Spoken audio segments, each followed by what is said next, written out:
ओम ज्ञानतिमिरन्धस्य ज्ञानाञ्जनशलाखया चक्षुरुन्मिलितं येन तस्मै श्रीगुरुवे नमः।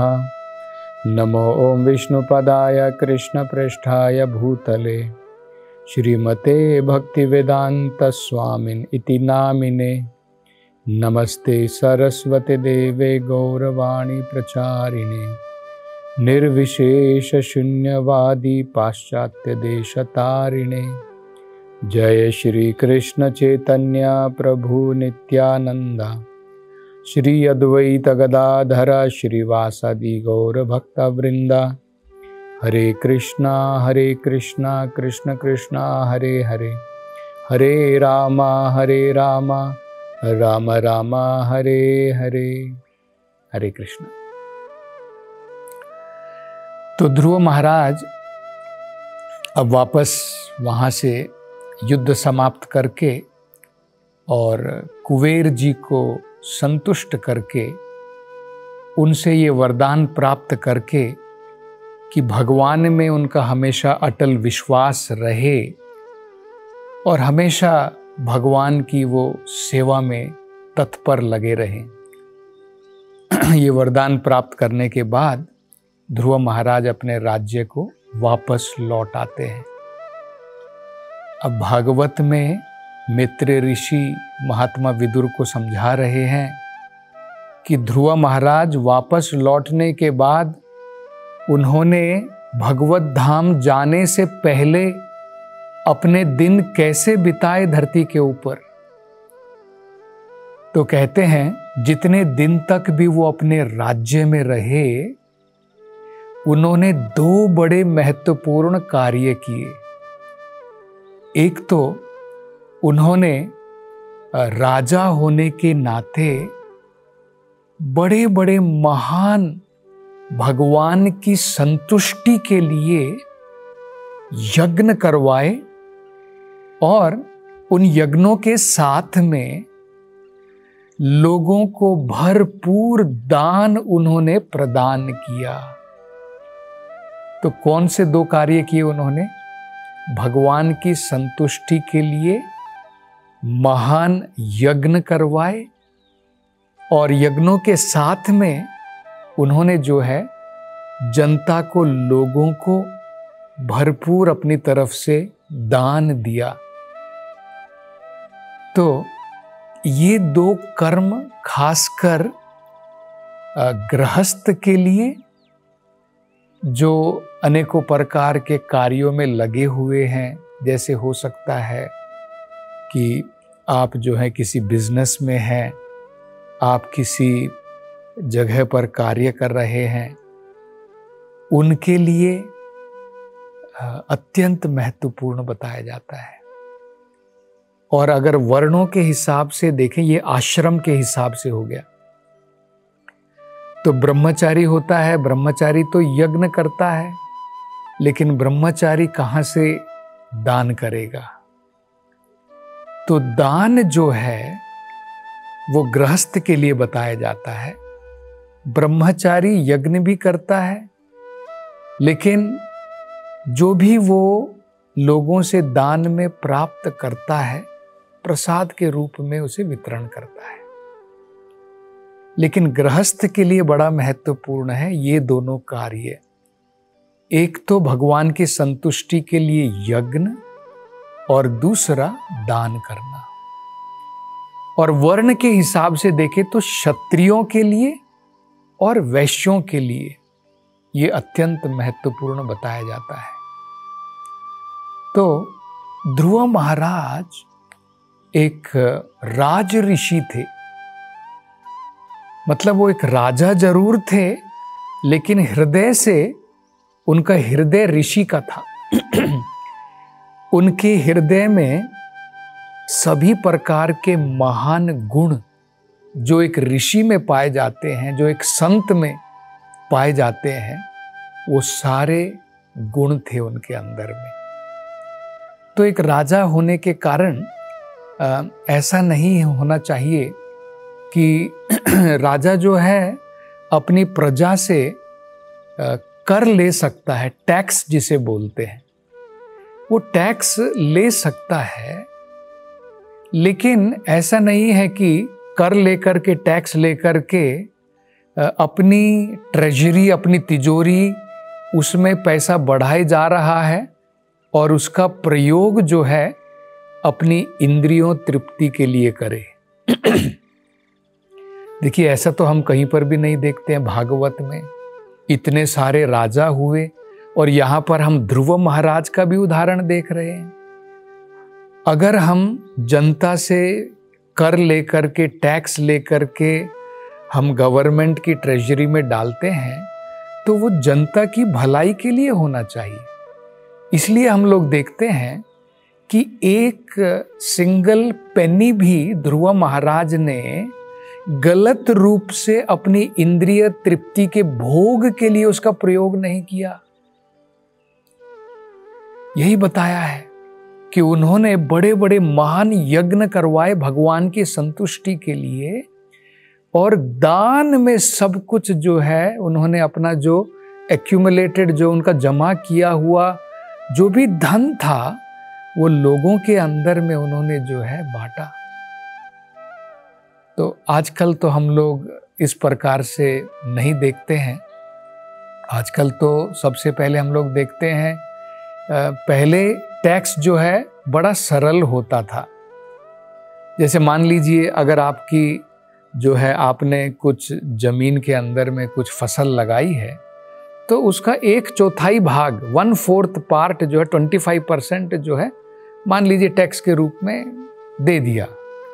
लेकिन आजकल हम लोग देखते हैं कितने प्रकार के टैक्स हो गए हैं।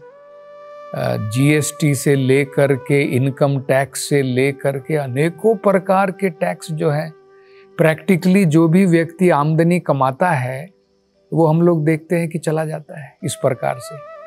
और ऐसा नहीं है कि उसके बाद में, जमा करने के बाद में जो है गवर्नमेंट जो है उसको सही प्रकार से, प्रैक्टिकली आज कलयुग में हम लोग कहाँ देखने को मिलता है कि लोगों की भलाई के लिए जो है सब कुछ बांटा जाता है। ऐसा तो बड़ा मुश्किल से देखने को मिलता है। और जनरली हम लोग देखते हैं कि इतने सारे स्कैम हो जाते हैं और लोग जो है अपनी तिजोरी भरने में लगे हुए हैं। तो आजकल इस प्रकार से हम लोग देखते हैं। अन्यथा सबसे महत्वपूर्ण कार्य जो है एडमिनिस्ट्रेटर का, जैसे क्षत्रियों का, जैसे ध्रुव महाराज हैं, कि जो भी वो पैसा लोगों से एकत्र करते हैं उसके द्वारा बड़े रूप से कृष्ण भावनामृत के तरीके से यज्ञ करवाना और लोगों को जो है उनकी भलाई के लिए इसका वितरण करना, दान करना। तो ये जो है हम गुण ध्रुव महाराज के अंदर में देख सकते हैं। तो कलयुग के समय में आज हम लोग क्या कर सकते हैं, आम जनता, हम इसका पालन अपने जीवन में कैसे कर सकते हैं? देखिए, तो आज अगर हम लोग देखें तो इस प्रकार के यज्ञ जो पहले सतयुग में होते थे, आज कलयुग में उस प्रकार के यज्ञ संभव नहीं है। ना तो हमारे पास में इतना पैसा है कि हम इस प्रकार के बड़े बड़े यज्ञ करवा सकें। तो यज्ञ का सबसे महत्वपूर्ण मतलब हमने देख ही लिया है। ध्रुव महाराज ने यज्ञ क्यों करवाया? भगवान की संतुष्टि के लिए। तो अगर हम लोग अपने कर्म जो भी करते हैं, जो भी कार्य करते हैं, अगर हम वो भगवान की संतुष्टि के लिए करते हैं, वो एक प्रकार का यज्ञ हो जाता है। ये मैं नहीं कह रहा हूं, ये स्वयं भगवद गीता में भगवान कहते हैं। यज्ञ अर्थात कर्मणो, कर्म को यज्ञ के रूप में करना चाहिए। यज्ञ का मतलब ही क्या होता है? भगवान की संतुष्टि। तो अगर हम अपने कार्य को भगवान की संतुष्टि के लिए करते हैं तो हम कर्म बंधनों में फंसेंगे नहीं, हम कर्म बंधनों से मुक्त हो जाएंगे। और दूसरा हम लोग क्या कर सकते हैं, कलयुग के लिए बताया गया है। ये दो चीजें बड़ी आसानी से कोई भी कर सकता है कि जो भी हम लोग कार्य कर रहे हैं भगवान की संतुष्टि के लिए, और साथ में हम लोग मिल करके, आप गृहस्थ हैं तो अपने परिवार वालों के साथ में मिल करके, अगर आपके पड़ोसी लोग भी आते हैं तो और भी बढ़िया है, आपके सगे संबंधी लोग भी आते हैं तो और भी अच्छा है। सब साथ में मिल करके हम भगवान के नाम का संकीर्तन कर सकते हैं। क्योंकि भागवत में कहा है कलयुग में संकीर्तन यज्ञ जो है, वो जो सतयुग में जो यज्ञ होते थे अग्नि के द्वारा, वही प्रकार की भगवान की संतुष्टि कलयुग में भगवान के नाम संकीर्तन से हम कर सकते हैं। ये भागवत में दिया है। यज्ञ संकीर्तन प्रायेर यजंती ही सुमेध शाह। कलयुग के अंदर में सबसे बढ़िया यज्ञ जो है भगवान के नाम का संकीर्तन है। तो बताइए इसमें कहाँ मुश्किल है। अगर हम अपने घर के अंदर में, मान लीजिए अगर आपके पास में कुछ इंस्ट्रूमेंट नहीं है, उसके अपने हाथ से हम लोग ताली बजा करके जो है भगवान के नाम को, भगवान का जो है गीत गा सकते हैं, हरे कृष्णा महामंत्र का जो है गायन कर सकते हैं, संकीर्तन कर सकते हैं।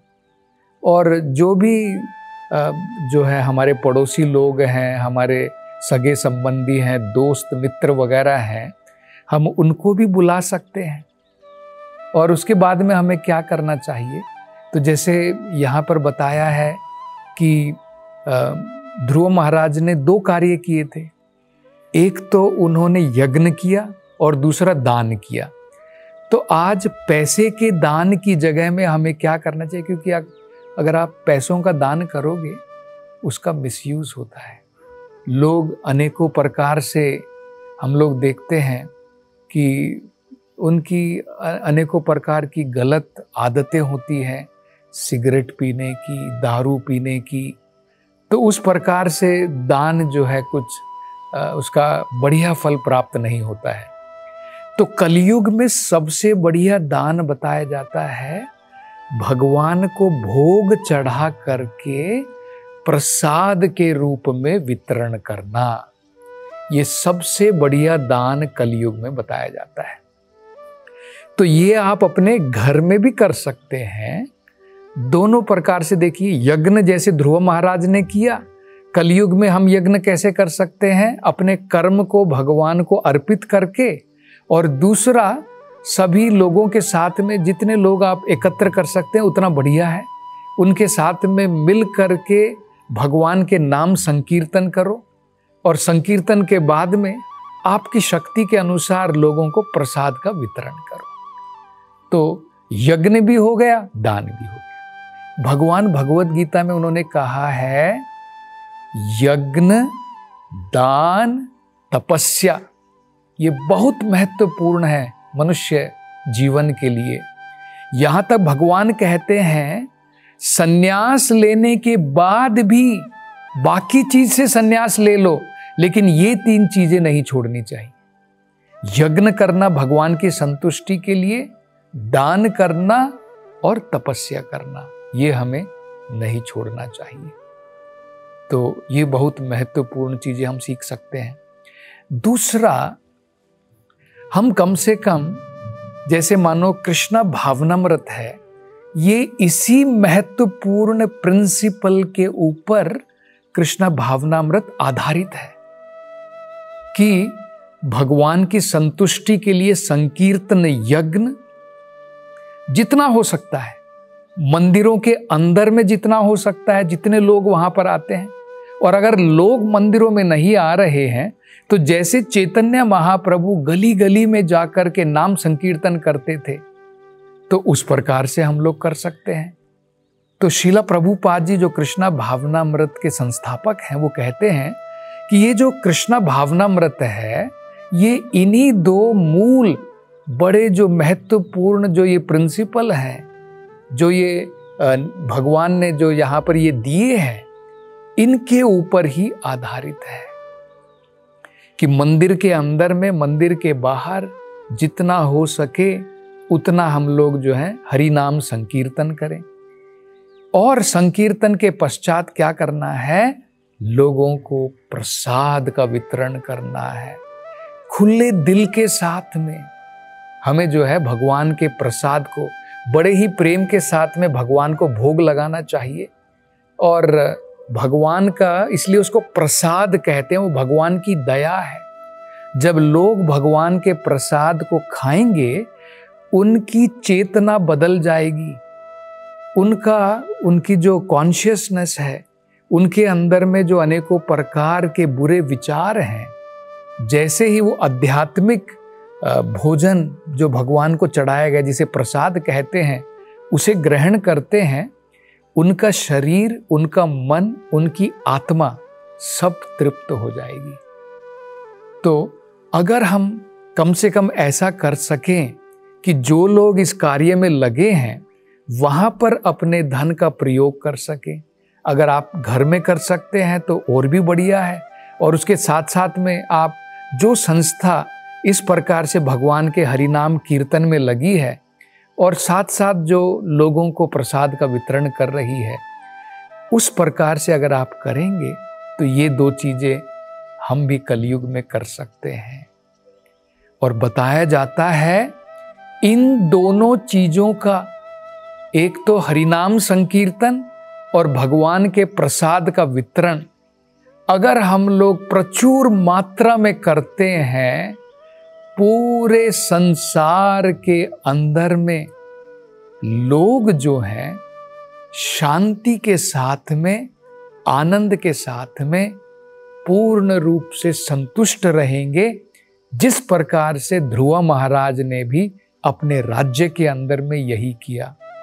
एक तो उन्होंने यज्ञ करवाए, महान यज्ञ करवाए और लोगों को दान दिए। तो कलयुग में हम लोग भी संकीर्तन यज्ञ कर सकते हैं और लोगों को दान के रूप में भगवान का प्रसाद प्रचुर मात्रा में वितरण कर सकते हैं। और ध्रुव महाराज ने क्या किया उसकी चर्चा हम अगली कथा में करेंगे। हरे कृष्णा।